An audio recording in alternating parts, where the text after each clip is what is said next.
Hello, everybody. This is Monica Heltz with your Daily Fishers Health Department update. Today, we're going to do our reminder to get your flu shot, and we're going to talk about the differences between the flu and COVID. So, I do want everybody out there to go and get your flu shot. If you are 6 months of age or older, then you should get a flu shot. So please go do that. They are very easy to come by. They are very easy to get. And it will protect you throughout the flu season. So please go do that. Flu and COVID have a lot of similarities. So if we can rule out one of these by having our vaccine, then that's going to save you a lot of trouble. In addition, if you were to get flu and COVID together, which is certainly possible, then you would be at much greater risk for severe complications of both of those because they both kind of attack your immune system in similar places, but in different ways. So it would really be a double whammy that we don't want you to have to deal with.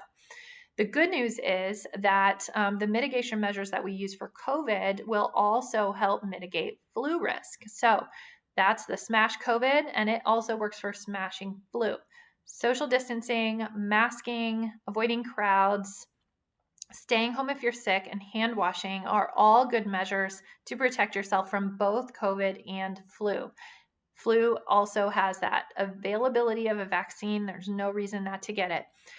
So some differences and similarities between the two are that they both really produce almost the same symptoms. Those can be fever, cough, shortness of breath, fatigue or tiredness, a sore throat, a runny nose, a stuffy nose, muscle aches and pains, headaches, and in some cases even vomiting and diarrhea. So none of these things are particularly fun. I would avoid them at all costs, frankly.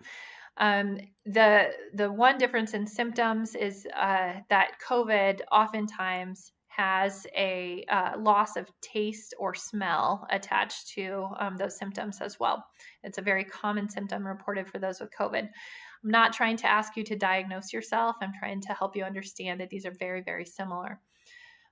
Symptom onset are also pretty similar. The flu tends to have a shorter symptom onset or range. It tends to be from 1 to 4 days you'll experience symptoms after you've been infected, whereas COVID may be 2 to up to 14 days. This is why the quarantine period, if you're exposed to someone with COVID, this is why it's 14 days long, because you could develop symptoms and start becoming infectious anytime in that period.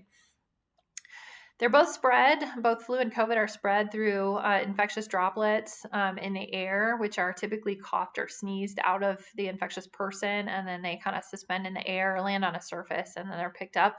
COVID also has a bit more of infectiousness capability. We think that's because it has this potential for airborne exposure. It may be aerosolized a little bit better than the flu. And we have these events like what we saw in the news at the White House, and we've seen several other instances of this that we call super spreader events.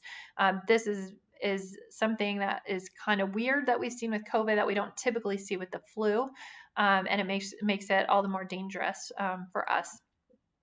The risk profile is pretty similar for both infections as well, meaning that both infections are going to attack our most vulnerable individuals, our very young, our very old, people with underlying medical conditions, and other vulnerable individuals.